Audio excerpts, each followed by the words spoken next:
He said about President Obama, I'm going to quote you, he grew up and nobody knew him. Nobody knows who he is until later in his life. The whole thing is very strange. What are you driving at there? Are you a Bertha, well, Donald? Okay, let me just tell you, I was a really good student at the best school. I'm not like a smart guy, okay? In the center of the stage tonight, businessman Donald Trump.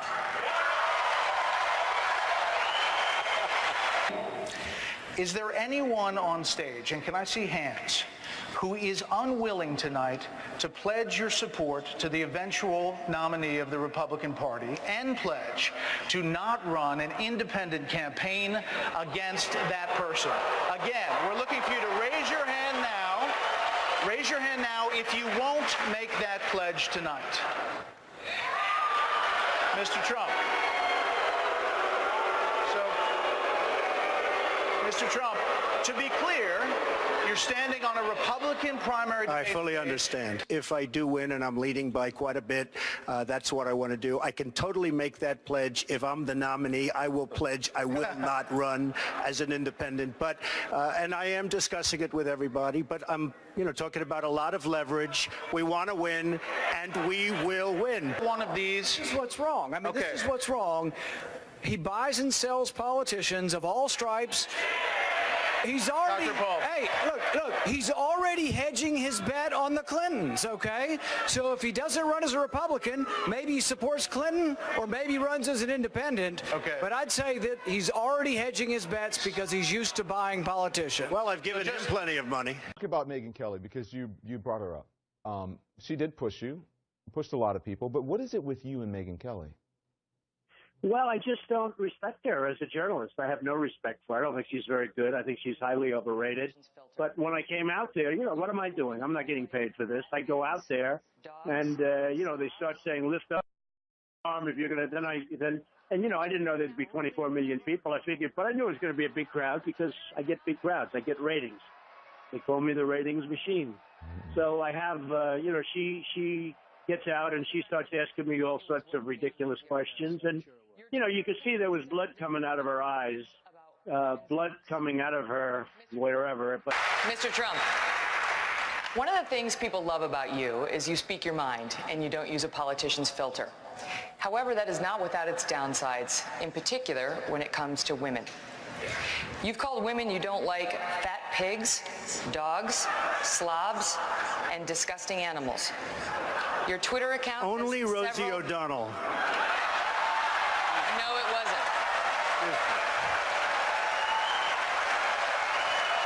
Your Twitter account...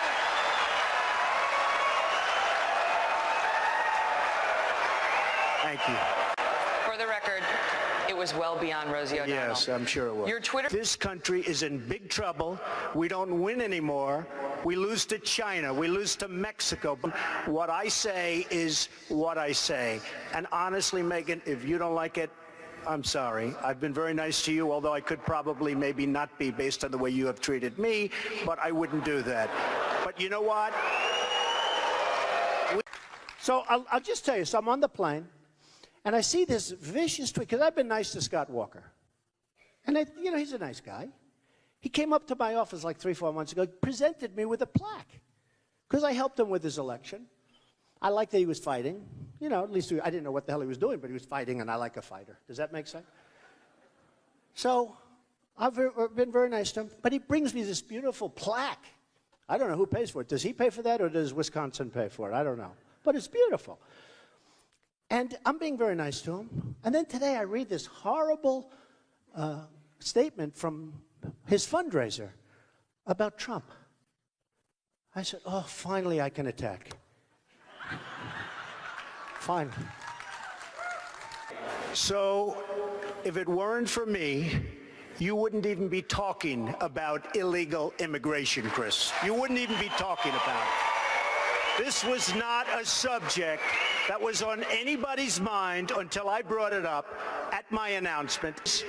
Since then, many killings, murders, crime, drugs pouring across the border, our money going out and the drugs coming in.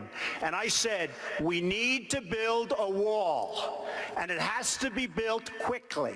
And I don't mind having a big, beautiful door in that wall. First of all, Hillary Clinton gave her first interview yesterday in a long, long time, first national interview. She gave it to CNN. You give interviews all the time. You're out there, you're talking extemporaneously. Why do you think Hillary Clinton is not talking? Well, Anderson, she's got a lot to hide. Mr. Trump, Obamacare is one of the things you call a disaster. Complete disaster, yes. Saying it needs to be repealed and replaced. Correct. Now, 15 years ago, you called yourself a liberal on health care. You were for a single-payer system, a Canadian-style system. Why were you for that then, and why aren't you for it now?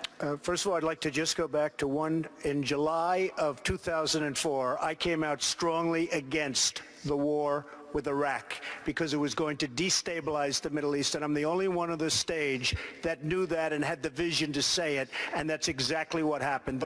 What I'd like to see is a private system without the artificial lines around every state. I have a big company with thousands and thousands of employees. I've given millions. I've given millions to everybody. So do you give, though, based on principles, or do you give based on who's going to do things for you politically? They all love me. Let's put it that way. They all love me. I did very nicely in life. They're talking about the building we're sitting in right now. They're saying Trump Tower was built on undocumented immigrant backs. How many years ago was that? This was, what, 35 years ago. 35 years ago. Yeah, they said 35 years ago. But this was a court case. 200 illegal immigrants, Polish workers, guys working for $5. Anderson, I hire a contractor. The contractor then hires a subcontractor. They have people. I don't know. I don't remember. That was so many years ago. 35 years ago, they said we had some illegal. This was a court case settled in 1999. You settled with it's them. all right. I mean, it's fine. I mean, I remember the case. Frankly, I remember it very well. We hire contractors. The contractor, very highly prestigious, very good they go out, hire subcontractors. Sometimes the subcontractors will have people working, but you know, it's pretty far down the line. This was 200 Polish workers working without hard hats. Pretty noticeable on a union job. When you have to go back 35 years to tell me about something, I think that's pretty pathetic, to be honest with you. Mr. Trump, hold on one second. I got a newsflash. I know. Hold on, Senator Paul. Newsflash: the Republican Party's been fighting against a single-payer system for a decade. So I think you're on the wrong side of this if you're still arguing for a single-payer system. I don't think you heard me. You're having a hard time tonight. All right, Mr. Trump, it's not just your past support for single-payer health care. You've also supported a host of other liberal policies. You've also donated to several Democratic candidates, Hillary Clinton included, Nancy Pelosi. You explained away those donations, saying you did that to get business-related favors. And you said recently, quote, when you give, they do whatever the hell you want them to do. You better believe it. So what specifically did they do? If I ask them, if I need them, you know, most of the people on this stage I've given to, just so you understand. A lot of money. Not me. Not me. But you're welcome to give me a check, Donald, if you like. Many of them. Actually, to be clear, That's he right. supported Charlie Crist. Not Mike. Hey, Charlie, but I have. Donald, if you end your campaign, I hope you will tell you that our system is broken. I give to many people. Before 2 months ago, I was a businessman. I give to everybody. When they call, I give. And you know what? When I need something from them 2 years later, 3 years later, I call them. They are there for me. And that's a broken system. So what'd you get from Hillary Clinton and Nancy Pelosi? Well, I'll tell you what. With Hillary Clinton, I said, be at my wedding, and she came to my wedding. You know why? She had no choice because I gave. Good. So we are going to now take a few questions. But I would have said, folks, we want those people back. And if they said no, I would have said bye-bye, and I would have doubled and tripled the sanctions, and we would have had them back very quickly. Very, very quickly. Believe me, we would have had them back quickly. Okay, let's take a few questions, and then I go to Phoenix, where we have a crowd that's slightly larger than anticipated. Okay? Okay, who are the questions? Where are they? Do you have a mic? Good, go ahead. I have a mic. Thank you, Mr. Trump. I'm Roberto Salinas. I'm actually from Mexico. I'm incredibly insulted by the remarks. I was waiting for this. Of course you were. Good. But, hey, I'm a friend of Freedom Fest. Good. I believe in freedom. I believe in the rule of law. Good. I believe in property rights. My heart goes out to Mr. Jamil. Good. There are illegal immigrants that are horrible and terrible. There are also legal immigrants that are horrible and terrible. It's true. So it's a question about rule of law. I am going to ask a question. Ask a question, please.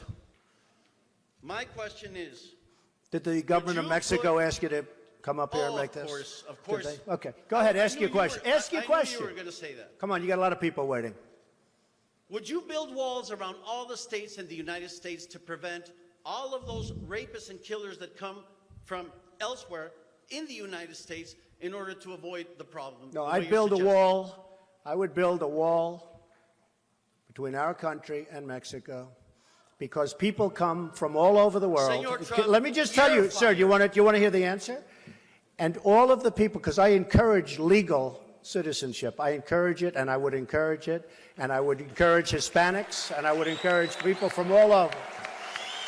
That lenders to your companies lost billions of dollars. Question, sir, with that record, why should we trust you to run the nation's business? Because I have used the laws of this country, the chapter laws, to do a great job for my company, for myself, for my employees, for my family, etc. I have never gone bankrupt, by the way. I have never. But out of hundreds of deals, but sir, excuse me, that's your line, but your companies have gone bankrupt. Out of what am I saying? When I use it, they say, oh, Trump, Trump, Trump. The fact is, I built a net worth of more than $10 billion. I have a great, great company. I employ thousands of people, and I'm very proud of the job I did. To be interviewed by Chris Matthews, and I know that he enjoys that banter. The important distinction that I think we're going to be discussing, I'm confident we'll be discussing in this campaign, is the difference between Democrats and Republicans. No straight talk there.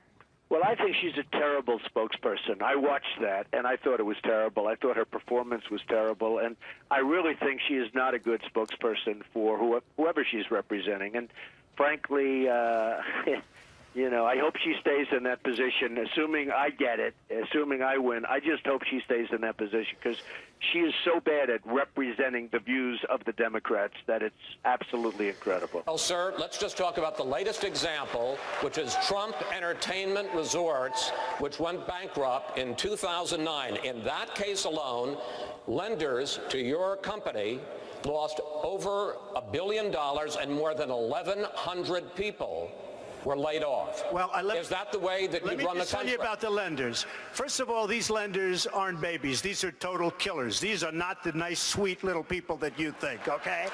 You know, I mean, you're living in a world of the make-believe, Chris. You want to know the truth.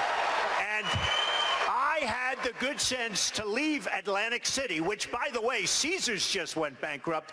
Every company, Chris can tell you, every company virtually in Atlantic City went bankrupt.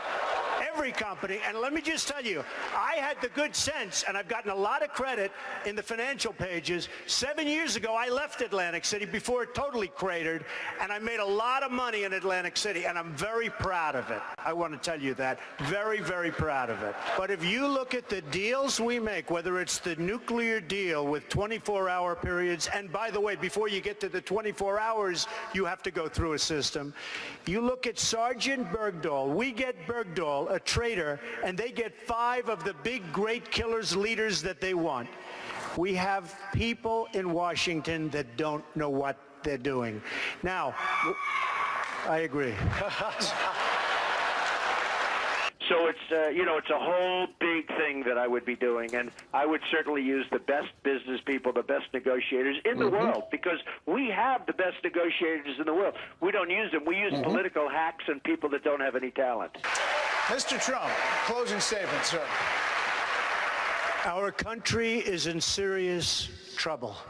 We don't win anymore. We don't beat China in trade. We don't beat Japan with their millions and millions of cars coming into this country in trade. We can't beat Mexico at the border or in trade. We can't do anything right.